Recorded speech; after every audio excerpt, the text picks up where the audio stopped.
Reaching back through the history of the Vatican, there are some very dark moments. Setting aside the abuse scandals you've definitely heard about already, there are plenty of other gross things the Vatican would rather you not know.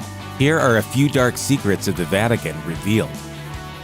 When looking at the secrets held within Vatican City, perhaps the most logical place to start is the Vatican Secret Archives. The name itself evokes mystery, and many theories have naturally popped up about what might be held among the 53 miles of shelves and 12 centuries worth of documents only available to a select few.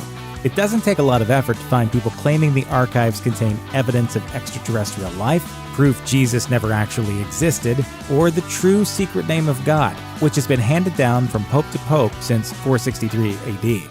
Nobody knows exactly what's there because it will be impossible for the human brain to understand. But the archives aren't really secret in the sense of being hidden from people. The word secret in this case means something closer to private, because they officially house paperwork and correspondence relating to the Pope. That said, the archives are not fully public. They're only open to scholars who have passed a strict vetting process, and journalists were not allowed to see the contents of the archives until 2010. Plus, documents within the archive only become available for viewing even to this limited audience after 75 years. The Vatican claims this is because of the amount of time it takes to process the massive quantities of documents coming into the archive. That said, this also means most documents relating to the Church's numerous abuse scandals are still restricted from view, for now at least. In this age of modern psychology, it would be easy to dismiss exorcism as something from the Middle Ages and horror movies.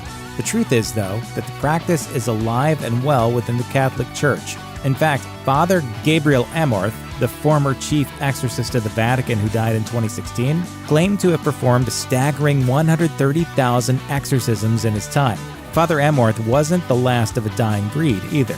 The BBC reported in 2018 the Vatican welcomed 250 priests from around the world to an annual exorcism school because the Church believes there has been an uptick in demonic possessions in recent years. Despite the controversy tied to exorcism, the rite is still carried out in modern times, even by popes. According to Father Amorth, John Paul II tried and failed to drive a demon out of a woman who was brought before him in 2000. Father Amorth claims the woman was still possessed when he saw her later that day, and so he had to finish off what the Pope couldn't. Amorth also claims Benedict XVI slammed the devil out of two guys in 2009, and some suspect Pope Francis may have performed a public exorcism on a man in a wheelchair in 2013. The Vatican Bank is a financial body riddled with scandal. The Catholic Church's primary financial institution has been caught up in so many scandals since its founding in 1942 that entire books have been written about them.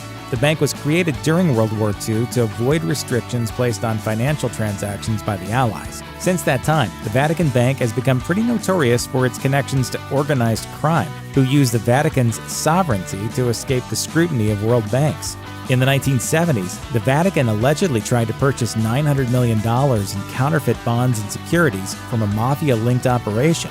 In 2013, a priest was arrested for trying to use the Vatican Bank to smuggle millions of euros for the mob. The most famous of the Vatican mafia scandals, though, is the collapse of Banco Ambrosiano. The Vatican was the main shareholder of this Italian bank, which was used to launder money for the mafia.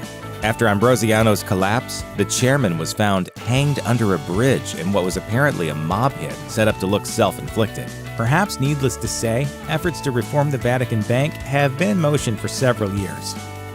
Following Allied victories in Germany at the end of World War II, Nazis suddenly found Europe a pretty rough place for them and began to seek refuge elsewhere.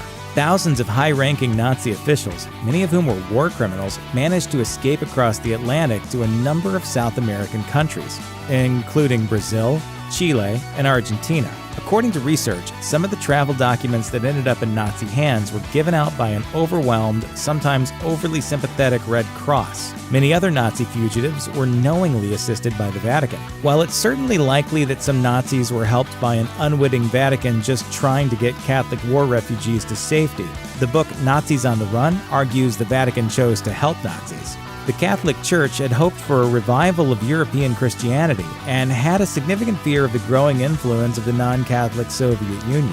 Whatever the reason, the Vatican Refugee Commission, without a doubt, knowingly provided Nazi fugitives with false identities. The Vatican has consistently refused to comment on these events, and the majority of the relevant documents have still not been released from the secret archives. Pope Francis plans to open the archives from this period to qualified researchers in 2020, so who knows what we might learn then. In addition to smuggling actual Nazis out of Europe and into South America, there is little doubt the Vatican also used its privileged sovereignty to help smuggle Nazi-looted gold, art, and other property belonging to Jewish families and other victims of the Holocaust. As Gerald Posner explained in the Washington Post, efforts to get the Vatican involved in making amends or even to open their archives from World War II have been rejected since the 1990s. In his book, God's Bankers, however, Posner investigates the possibility that the Vatican's ties to the Holocaust could be even darker. The founder of the Vatican Bank and the Nazis allegedly hatched a scheme to use Vatican money to invest in the life insurance policies of Jewish families. If true, this would mean the Vatican directly profited from the mass extermination of Jewish families during the Holocaust. In 2012, Italian journalist Gianluigi Nuzzi published a book called His Holiness, The Secret Papers of Benedict XVI, which was made up of pieces of private correspondence and other classified documents from the Pope leaked to Nuzzi by Benedict's personal butler. The book revealed an inside look at the inner workings of the Vatican not normally afforded to the public, including evidence of widespread corruption, and revelations the Holy See is home to rampant jealousy and backstabbing. Tolerance doesn't live here anymore. It's been evicted. This leak scandal became known as VATILeaks. Many, including Pope Benedict's brother, believe the stress from these accumulating scandals contributed to Benedict's decision to resign from the papacy. You're the right person. I'm going to resign.